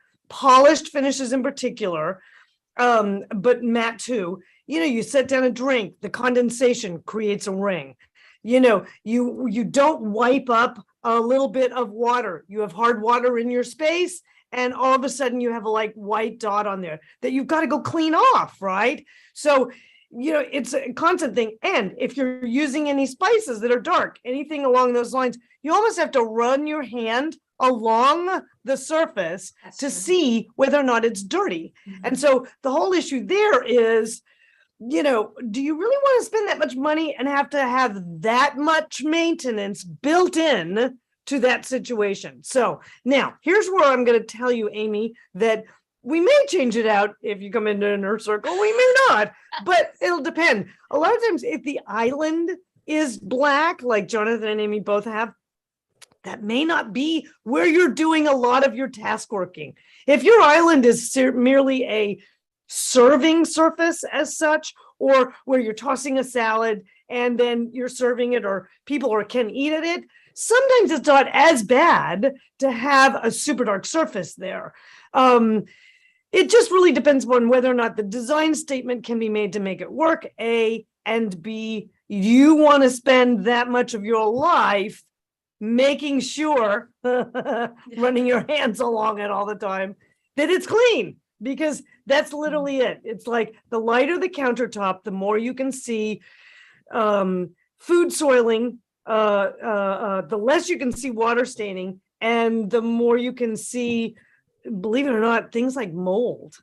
Okay, because mold can form around the inset of a sink or something like that, and you don't see it for a while if it's black. Lisa? Yes. Yes. And ants. Oh, and ants. Oh my gosh. Who said I that? can't see those I don't guys know on what's those going on, but countertops. Megan, I would Megan's move. kitchen, I would my move. kitchens, and Dana's My kitchen. kitchens. Yes. All three kitchens have been invaded. Yes, this is a new Nice. thing. Yeah, the other day I was actually on live and I was like, what is that? There's a giant ant parade like right next to me, basically. And so yeah, that's been super fun to deal with. But yeah, on top of I all don't know what's all of going it, but on. it's I it's gotta tell something you, that happens. I'm But waiting yeah. for locusts. Well, you'll love this, Lisa. This is gonna make you cringe. My island is where the gas stovetop is. Oh, honey. My black Okay. island. Okay. Okay. We We'll can have get you fun. We'll have in fun. October. Yeah. Yes. Oh, by Yeah, the by- way, Megan. By the way, guys, can you guys see that okay? Oh yeah. Yeah. Yeah, okay, perfect. So Woo! just so you know, Inner Circle enrollment for October has opened, and we do Oh. have some seats left. We do have some people who have already signed up. So again, as always, seating is quite limited. So don't hesitate to fill out an application. And if you need more information, Dana, should they send you an email? Well, it Asking doesn't, it never hurts. If you send it to me, I'll get it and we'll get you in. But that would be, Gail, can you put it up in chat, please? But it would be dana@lisaholt.com. Dana@lisaholt.com. And we also have another email. It's less well, anyway, what's the other email? It's Info at lisaholtinnercircle.com is another option there. So it's kind of wordy and people misspell it and it doesn't get to us Yeah. and stuff. So I know. I was almost going to say, we may need to switch that up because I think that there's been some problems with that one, but we'll see. So once you're into Inner Circle, it's fine because you guys get it and that's the rest of the thing. But trying to get you into Inner Circle, there's been a few backfires with that email, I think. So if you want to be safe and definitely get the info over, make sure you get it to Dana@lisaholt.com. Yes. So oh, Bobby K saying sprinkle cinnamon all along the ants road. Ooh, that's a good idea. I was heard also pepper too. I heard pepper I don't know. was something. So, Pepper, I heard about that. Yeah.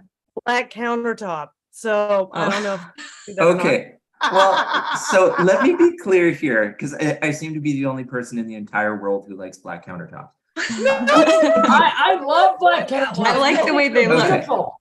Yeah. I think But they're one thing beautiful. that is a very important distinction is that mine are solid blacks. They're not speckled or mottled or Yes, stone yes, like you're that right. makes a like that. difference. And Yes, that's going to make a massive and they're not difference. stone.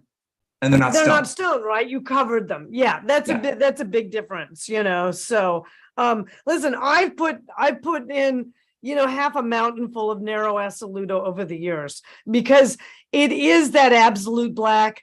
It is a glorious, beautiful, beautiful material. I have to say, I just don't like putting them in kitchens.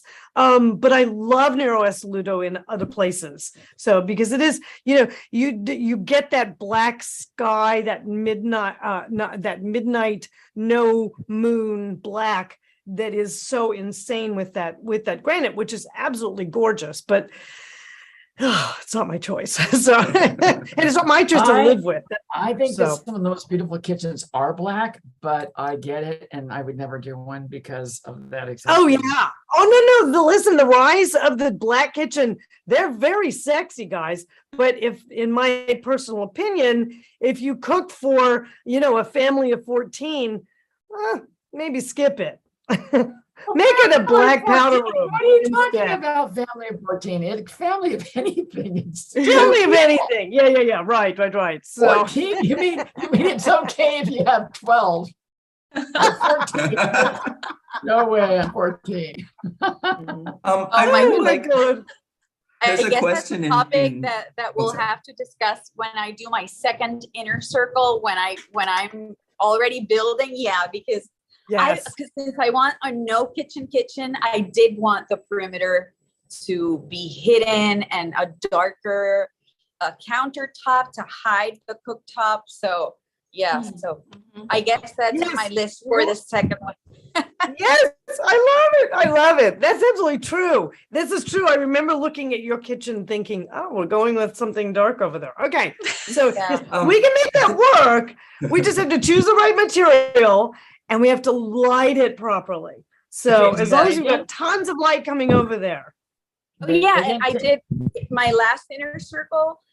You suggested every little lighting where it was. I sat down with my architect and he actually learned. You know that in the great room, you suggested the in-floor lighting and he was like, why are you asking for such a large amount of in-floor lighting? And then I told him, because if I want to rearrange the furniture layout, I might need a lamp here or a lamp here. And he was like, oh, and what about the carpet? And then I told him your solution for the wall-to-wall cut as a rug and the slippy.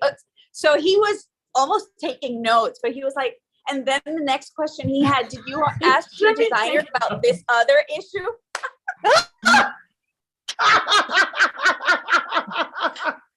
It was so funny. Now he asked I love what that. I discussed with you. Yeah. He Yes, learned to yes. accept it. Yes, he Well, learned to accept it. the reality of it is they are their task, their job, their assignment, their responsibility is to make sure that structure stands. It is not to make it the easiest place, for you to live in necessarily. That's our job, that my job starts where his walls stop. Right? Yeah. And the inside of his walls stop because we have to get in those walls to be able to do that.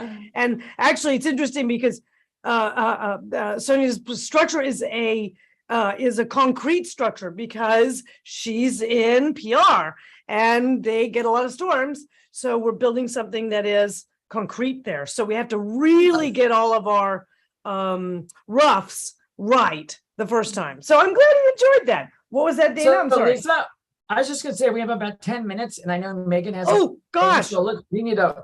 I do, but I know we have more questions too, but I'll save the design news segment until next time because I think it actually ties in perfectly with our sustainability episode. So basically, guys, so next week it's all about sustainability and design, and so we're super excited about it. And I will introduce you to one of my most favorite decor items ever.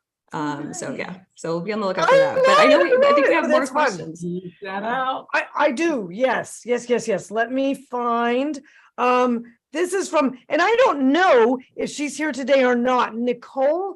I feel like you might be either in Canada or Europe. I'd love to know because I'm going to share her dilemma.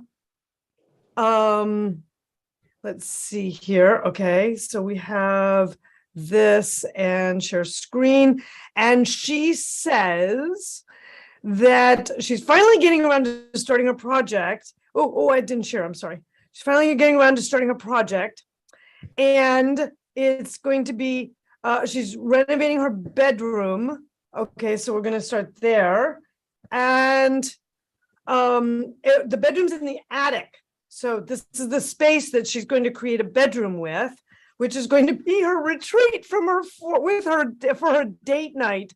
It's going to be a retreat from her 4 children, which I love. I totally understand. So this is the space that she's working with. But when they tore a wall out, they found this wonderful fireplace, and so she wants to fix the fireplace, or she wants to include the fireplace into the room. And so she sent me over a little plan layout. Look how cute this is. She could almost be an inner circle. Oh, what do you guys think? Right? Oh, yeah. I love this.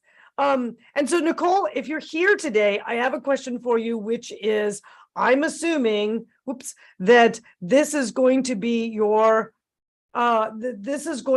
fireplace box over there. And I'm assuming that you're going to have to put your bed, because this is this is a very long, narrow space. I can't really read whether or not, I need to see if I can make that larger. Nope, I cannot. I can't really read whether or not this wall is the window here, or this wall is the window. And so, you're indicating that you have this high wood headboard, right?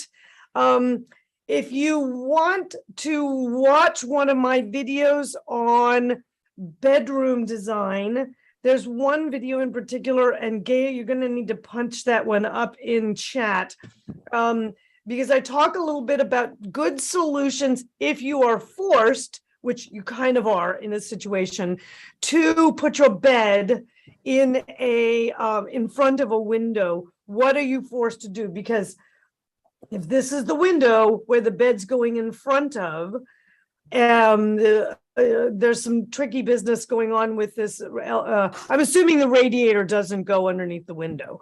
And so the radiator is going to get installed somewhere else, because she's got these chamfered roof lines. So it's very tricky what she's dealing with. So really her only choice is in front of the window. So what I want you to do is I want you to think about the idea of having a full length window treatment of some sort, drapery of some kind, something along those lines, and put the bed in front of that. And in my personal opinion, if this is some sort of lovely view, I can't really tell out the windows. If this is some sort of lovely view, I would probably keep your headboard lower than this indicates, because this indicates something that might be fairly high.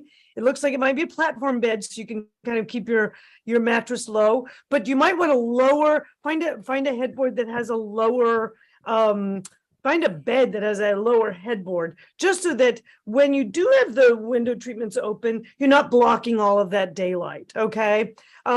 Excuse me. And then that window treatment is shown, the window treatment I'm thinking of is shown actually in that video. So if Gaia's punched that up, that would be super helpful. Yes, you want to definitely have a nice carpet up there. You're going to want to have that happening. I'm not quite sure what this indicates over here. But this does look like it's your only space for it. And then I see, that might be closets over in this area, which she's indicated down here. So yes, I would say before you choose a nightstand, reselect your bed if you haven't already bought one. If you haven't already bought this one, or you aren't reusing this one, and then make sure you get that window treatment to go across this full area there, and that will give you the opportunity to kind of like block that off when you're both sleeping at night, and gives you that sense of continuity, and then it's not like you had to force a bedroom in front of that. But good luck with that. I hope that's really fun. Lisa, I think there was a question about the orientation of the room. Kim was saying that that she was under the impression that the window is actually where the plants are in the diagram, and that the bed is going to be perpendicular to the windows and not in front of them. Oh, well, that's even better. Oh my gosh. Okay, you know what it is? I really can't read what these indicate here, this writing here. So if that's the case, that's hop to it. Really good. I love that. And so I don't know where and then go completely with this bed if you love it, because that's fabulous. And then I think I'd nix this. And I'd probably end up with something more along these lines to go with this and tie in with this. But I don't know the overall palette of the room either. Oh, and then the other secret thing is when you're dealing with these rooms that have these dormer insets, okay, like this, okay, you're going to want to paint the entire room, all of it, the exact same color, the exact same finish, the exact same color. Don't change anything, no trim changes, nothing, because you've got to make this be as unpronounced as possible on that. And so the best way to do that is to kind of make it all blend together on that one. And then I would take your floor. I don't know what you're doing flooring wise. Did you show it in your thing? No, you should an area rug.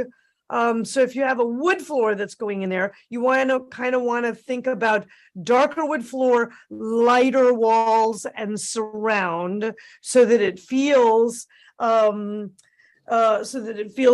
spacious. It is an attic, so you're clawing for visual space in an attic usually. So thank you for that observation, Jonathan.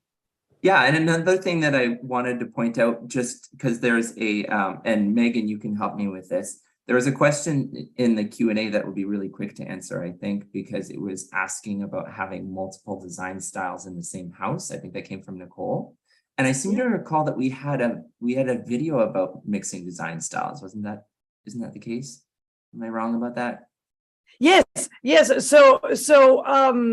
So mixing design styles actually is covered in a big video. What about in the club, Megan? I do believe, no, I know you have a video that's, I think, verbatim called How to Mix Design Styles. Yes. And I can, Yeah, let me check. I'll grab it and I'll post it in chat. yeah.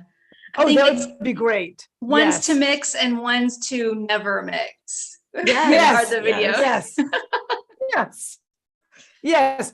There's definitely, and you can use that, Nicole, for a kind of a guideline, which is, if your space feels specifically, traditional or something along those lines, there's definitely ones you want to avoid while still feeling like you can blend, like in a contemporary category thing. If your overall design direction self-statement really feels more traditional, then excuse me, you can add in some contemporary pieces and create a transitional space. But the pieces that you want to avoid are sort of those very, very uber contemporary pieces, and or things that are kind of like strongly of the MCM period. Those don't really marry very happily. But things, when you look at the chronological timeline of things, that's always a good reference point for something like. Perfect example, Jonathan is a fan of the Memphis School, and that Memphis School, that was 80s. And so, 80s is a little late for something that kind of a traditional space that might have ended sort of in the Edwardian Victorian era. So, early 1910s. So to span 80 decades, kind of a stretch. It's even to span 50 decades or 5 decades. Oh, excuse me. I'm sorry, 8 or 5 decades. Someone help me out with my math. Thank God I'm not an architect.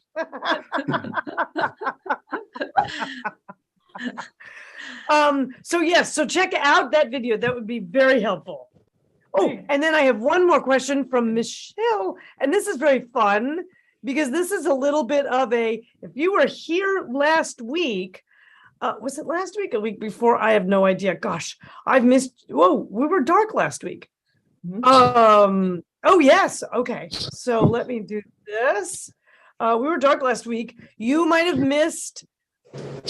Michelle Yu has sent in an after. Oh, did I go away? Here we go. I'm going to share this. She sent an after with a question. Here we go.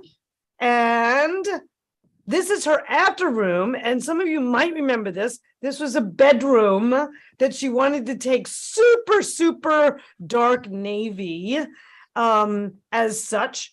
And she's just finished the painting.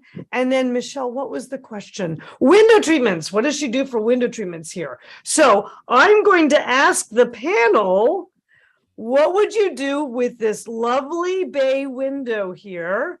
What would you do in terms of window treatments for this lovely bay window? Well, personally, I'm thinking you could go a couple treatment. Sorry. You could go a couple of different directions. It seems like from the molding in that you're going sort of transitional, kind of maybe traditional. And so having some more prominent window treatments would be good. There's a lot of beautiful natural lights. I'm thinking shears would be nice behind any kind of, if you were going to have any curtains or something. And in terms of color, I'm thinking just on the color wheel, if you wanted to do something that was either the same or just sort of adjacent or a different shade, that could be nice. Or you could do something with a whole bunch of drama, and you could do sort of a like a gold or something just to make it explode. All right. Can I annotate on here? Very good. All right. So, yes. So here's the deal.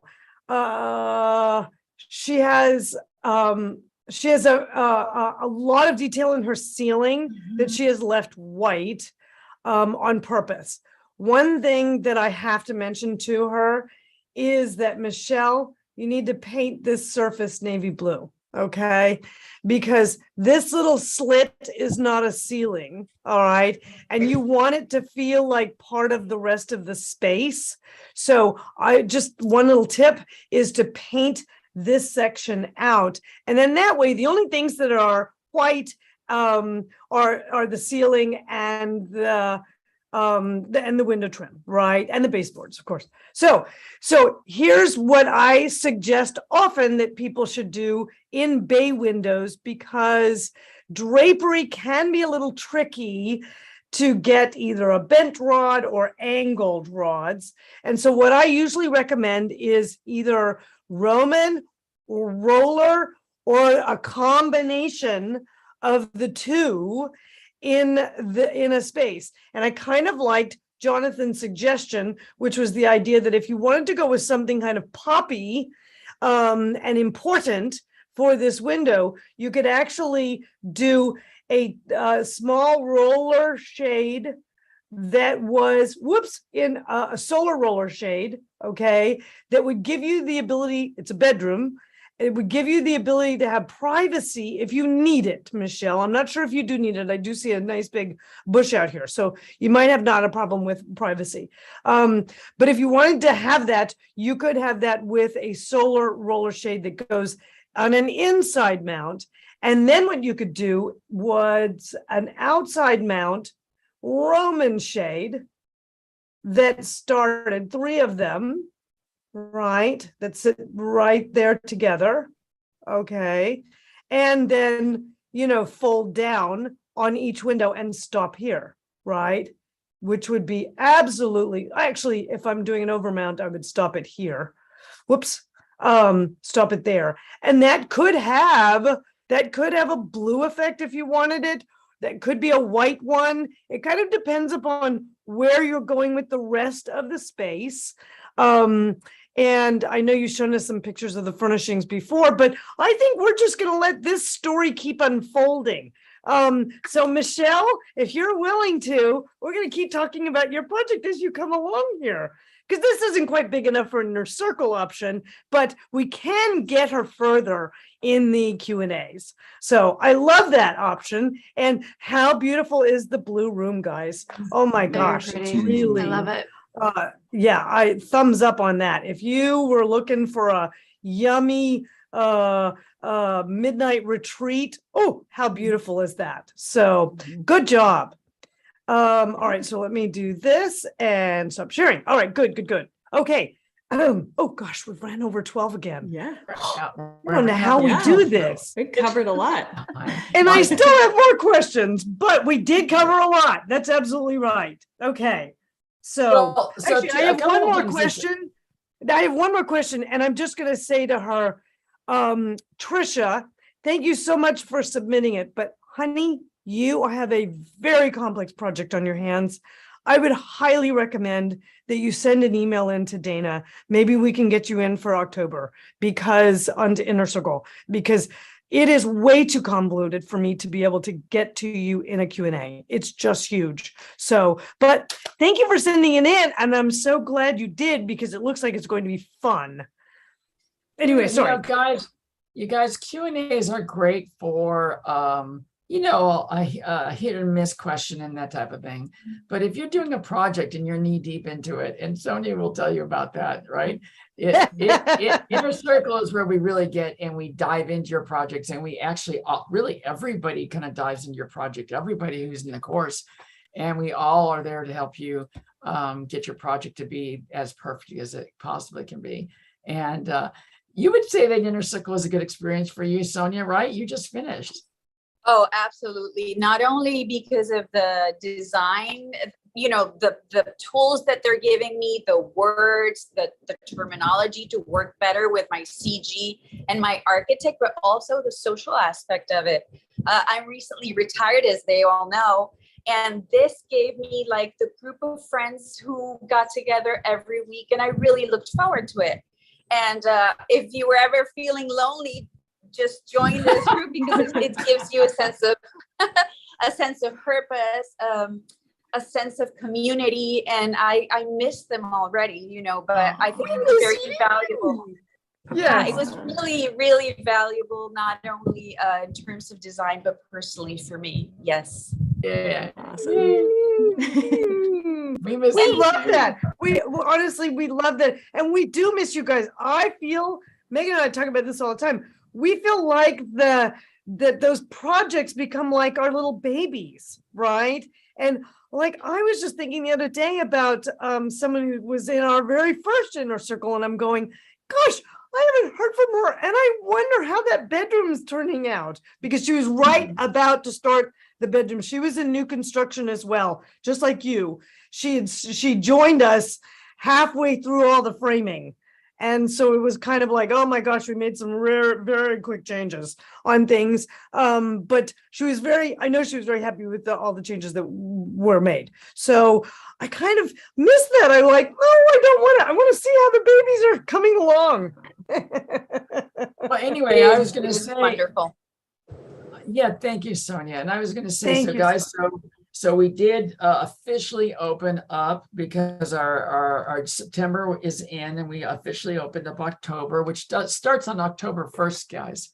So some of our clients, just the calendar turned out that way. So it's coming up pretty soon. So if you're interested, you need to get on it pretty quickly. We have 2 participants that raised hands. Who's raising their hands on me? I'm wondering what they want. Michelle and Cindy. I don't know what you want to say, Michelle and Cindy. You got to go into chat for me to actually know what you want on that. I'm sure you don't want me to bring you on. And somebody mentioned that Lenora had a question in chat, but I didn't see it in the Q&A, so I don't know if it was further up. Lenora, if you could write it again, maybe they can see it. Yeah. I wonder, Lisa, I think Lenora maybe emailed the Q&A, but maybe could we do Lenora's next session or next Sunday? Yeah, is that possible? Oh, yeah. Okay, looks like wonderful. She's in chat. She said she submitted the question just yesterday. So great. Next week works, Lenora. Awesome. Lenora, I promise. Yes. Oh, yes. Lenora's had a little bathroom that she's been doing the same thing like Michelle with this 1 bedroom where she's come on and asked a couple of questions around things. So yes, honey, if you just submitted it, I probably didn't get it into the lineup, but I will get it for next week. I promise. Okay. Yeah, this one's a kitchen she's talking about, but we'll be on top of that. All right, guys, listen. So anyway, guys, thank you so much for being with us today. And, I hope you're enjoying all of our guests. Thank you so much, Amy, for coming on. Let me go put you guys back in gallery so we can all see each other. But hang on one second. But thank you guys for being on with us. We had Amy and Sonia and Jonathan. What probably the larger universe doesn't understand is you guys have been with us for a long time, and you have been contributing to the Design Club and to the channel and to everything for a long time. And so we appreciate all of you guys, and thank you so much for doing it. I think it just makes it so much more enjoyable, and it kind of creates a very familiar. We get to talk about design and all that, and we get to stump Lisa, and that's my favorite part is when we do that. Yes, mine too.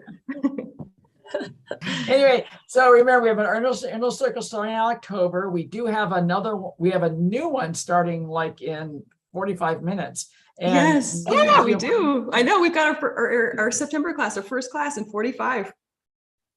We gotta go. Oh my gosh. We get some food down at our Yeah. house and then come back. This was so fun. And guys, next week again, it's going to be our sustainability episode, which we're all so Good, that's excited gonna be about. We're going to have fun. we have additional special guests, and so definitely join us for that. But yeah, Yes. are we ready to rock and roll, Dana? Do you want to take us Chelsea? home? Yeah, We Chelsea. need to actually cut it off for everybody. Okay, good. Oh, Yeah. Oh, you guys do not want to miss next week. You do For not sure. want to miss Okay. next week. I know We'll who's see you coming. next week. Maybe we'll see Jonathan and Amy and Sonia. I'll You just like guys, you guys. thank you, Bye, Amy. guys. Bye, everyone.